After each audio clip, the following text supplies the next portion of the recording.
arrived in a quiet mountain village in Switzerland, hoping to escape the noise of my old life.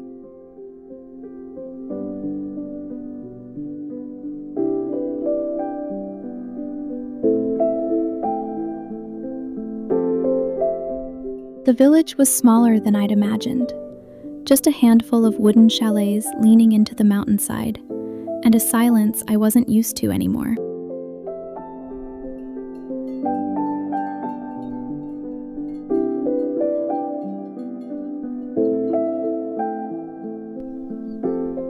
I found the address at the end of the lane, a low wooden house with flower boxes on every windowsill, smoke curling gently from the chimney.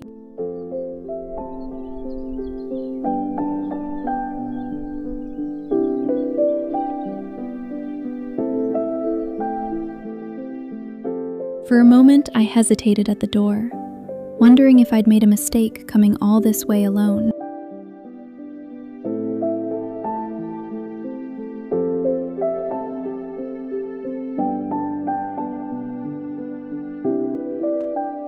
Then the door opened before I even knocked, as if they'd been watching for me all along.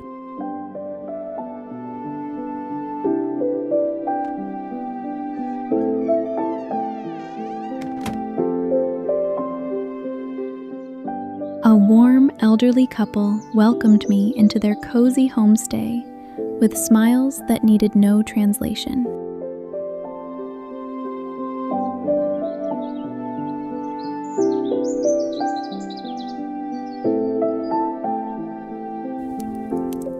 They led me inside to a kitchen that smelled of wood smoke and fresh bread, and for the first time in months, I felt my shoulders relax.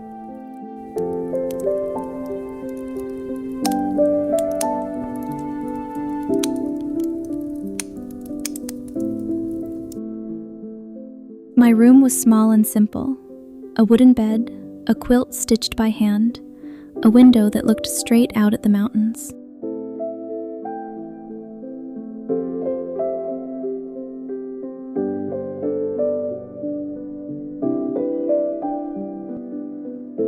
That first evening, we sat together over tea and simple bread, communicating more through gesture and warmth than words.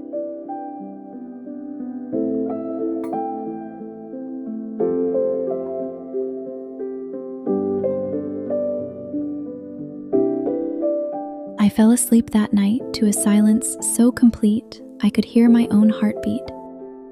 And for once, that didn't scare me.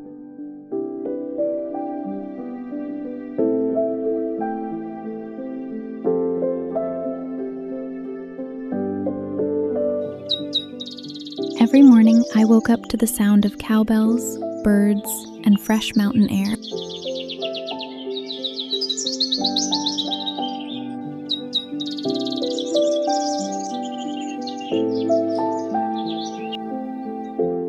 I'd throw on a sweater and step outside barefoot on the cold grass, just to feel something real under my feet.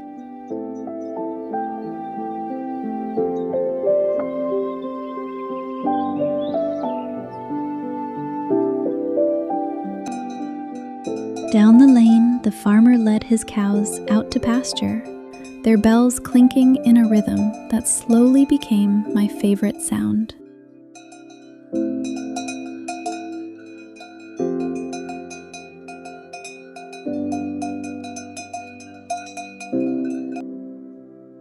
Breakfast was simple: dark bread, butter, honey from the neighbors' hives, eaten slowly on the porch as the mist lifted off the valley.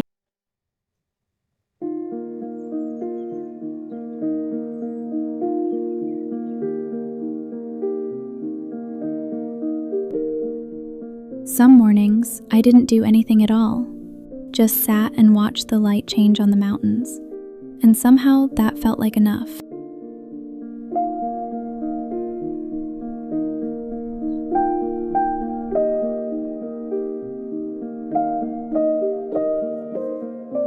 The villagers taught me how to bake bread, collect wildflowers, and enjoy slow living.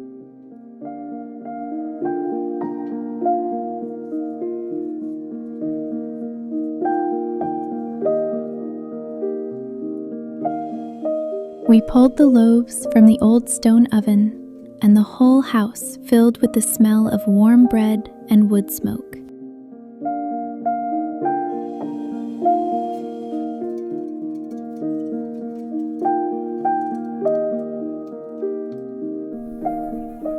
In the afternoon, a village girl showed me where the wildflowers grew thickest, just past the old wooden fence.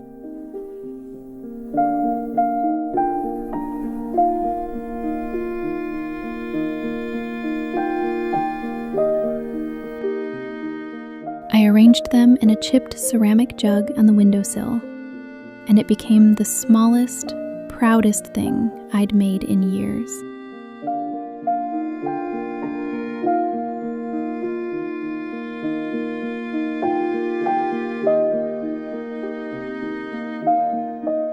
An old man on the porch next door taught me the most important lesson without saying much at all: how to sit and simply watch the day pass.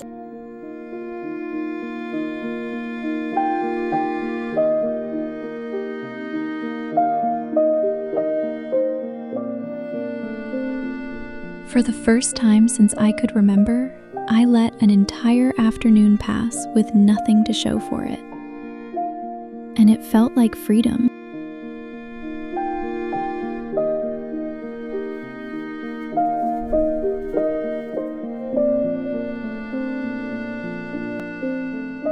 I spent my afternoons painting by the crystal clear lake and writing in my journal.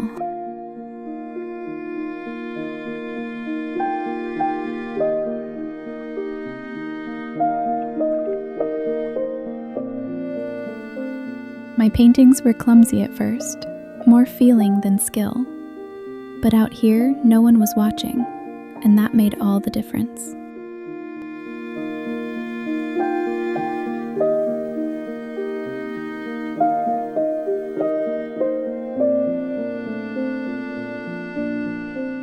Afterward, I'd sit at the water's edge and write until my hand ached, filling pages with things I hadn't let myself feel in years.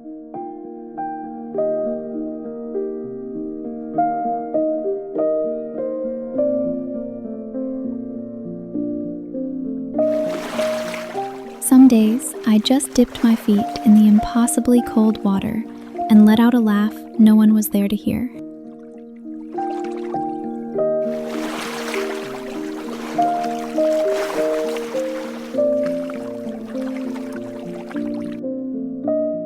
As the sun dipped behind the peaks, the lake turned gold, and I understood why people fell in love with stillness.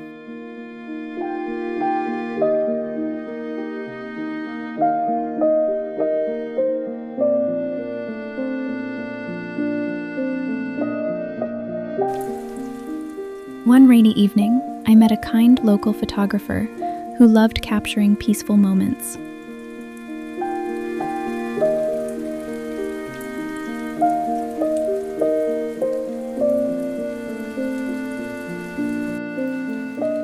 We ducked into the same doorway to escape the rain, and somehow ended up talking for an hour about nothing important at all.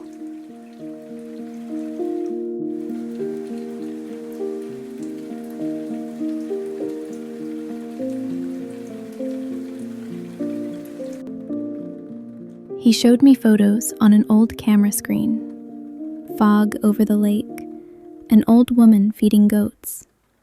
The quiet things most people walk past.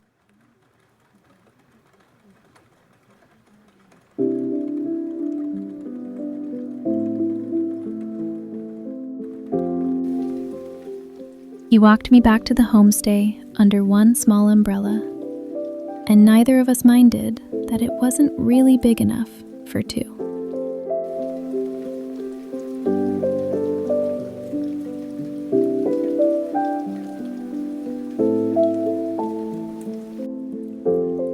At my door, he just smiled and said he hoped to see me again. No pressure, no promises, just an open, easy kindness.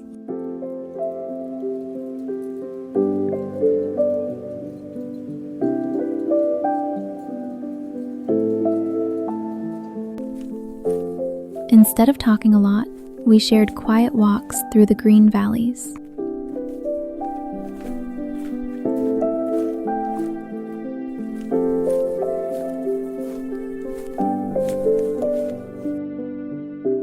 We'd stop without needing to say why, a hawk circling overhead, or light breaking suddenly through the clouds.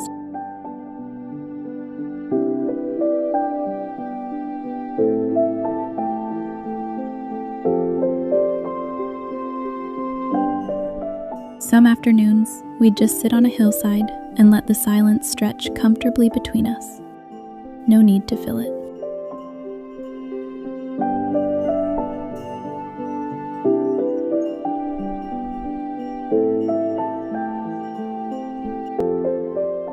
I noticed, one afternoon, that I'd stopped counting the days until I'd have to leave.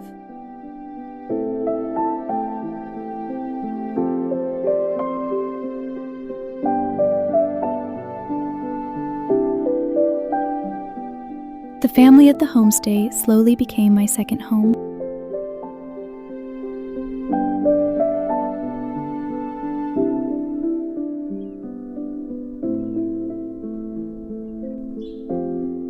I learned to tend their small vegetable garden, my hands getting dirt-stained in a way that felt strangely satisfying.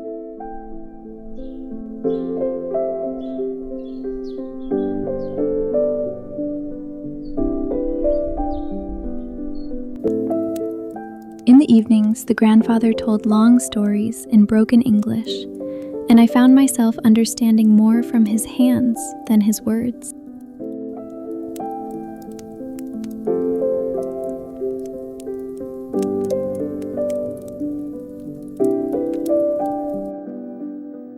One evening, without thinking, I called it home, and no one, including me, thought to correct it.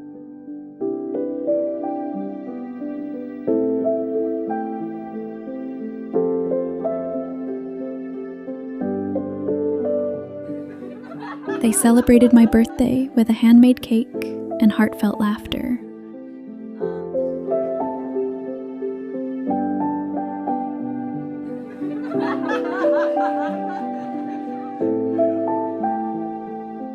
The cake was slightly lopsided and completely perfect, decorated with wildflowers instead of frosting swirls.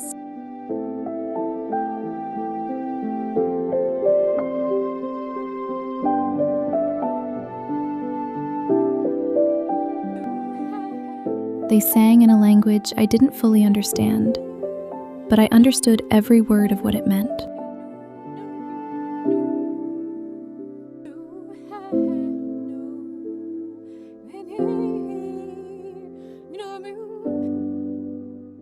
I closed my eyes to make a wish, and for the first time in years, I couldn't think of anything I still wanted.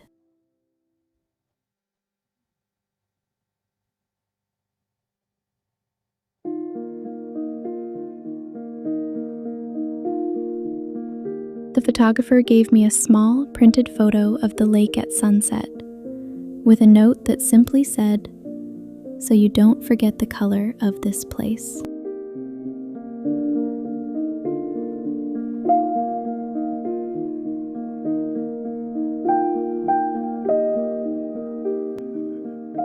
I went to bed that night with a full heart and slightly too much cake, thinking I hadn't celebrated a birthday like that since I was a child.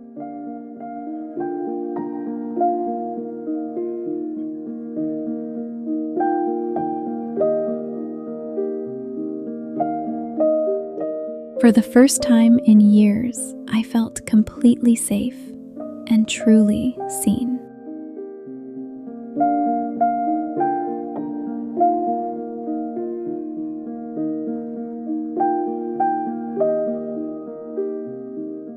The grandmother would leave a cup of tea by my door each morning without ever being asked. Small proof that someone was paying attention.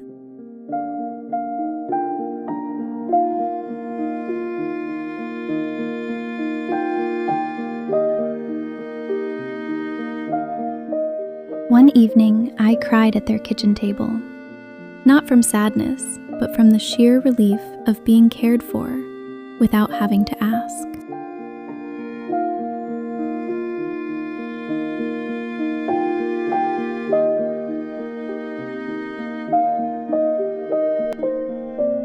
I stopped bracing for disappointment.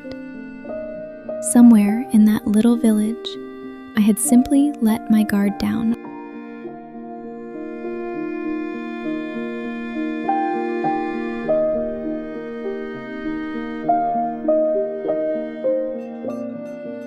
The village reminded me that happiness doesn't always come from big cities.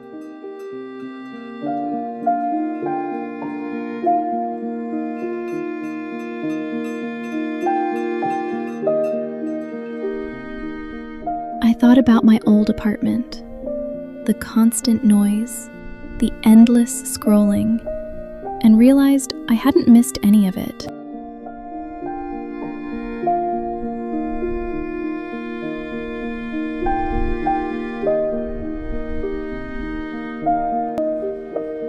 Happiness here looked like fresh bread, familiar faces, and afternoons with absolutely nowhere to be.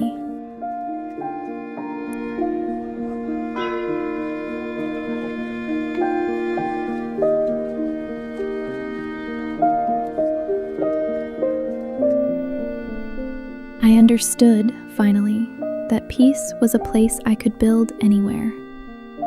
But this village had taught me how.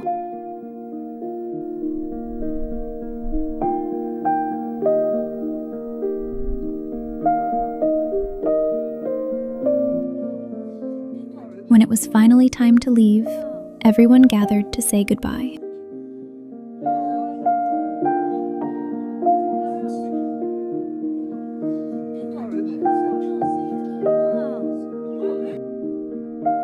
Packing my bag that morning felt strange, as if I were folding up a version of myself I wasn't ready to leave behind.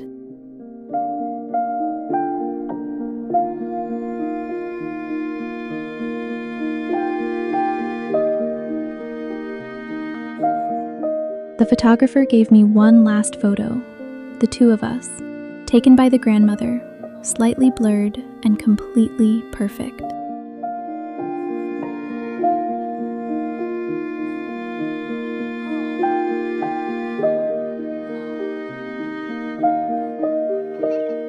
The village children ran alongside the road for as long as their legs allowed, waving until I couldn't see them anymore.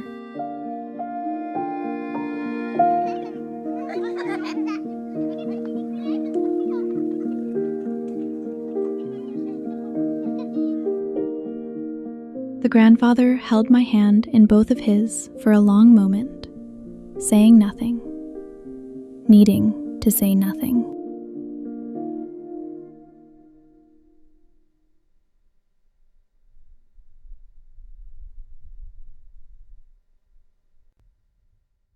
I looked back once at all of them standing together in the road and tried to memorize exactly how the light fell on that moment.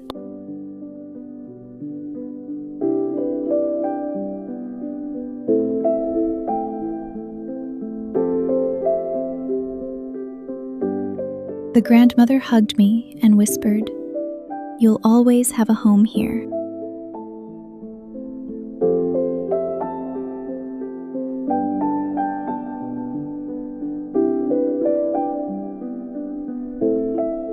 I didn't trust my voice to answer her, so I just held on a little longer than I meant to.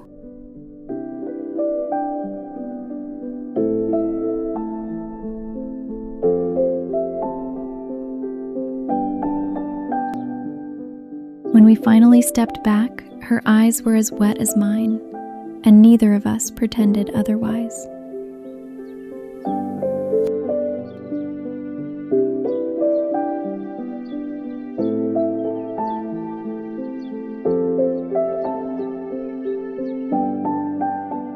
I tucked her words away somewhere safe, the kind of promise I knew I'd return to on harder days.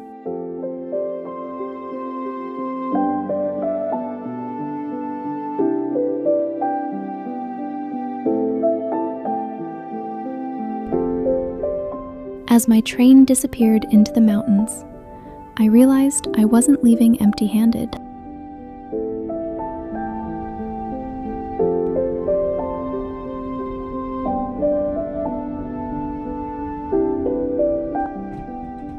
I watched the village grow smaller and smaller through the window until the mountains swallowed it whole.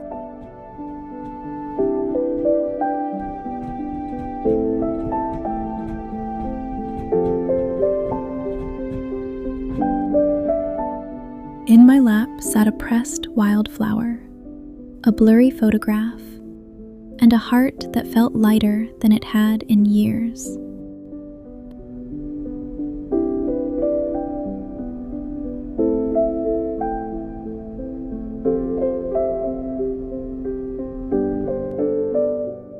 I let my head rest against the window, and for the first time in a long time, I wasn't in a hurry to arrive anywhere.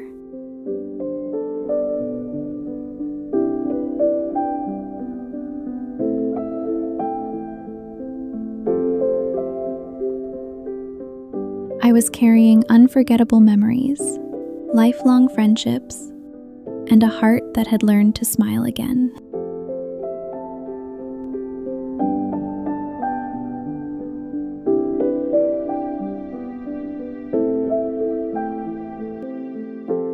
Sometimes now, when I bake bread at home, I still catch the faint scent of wood smoke, and for a moment, I'm back on that mountainside.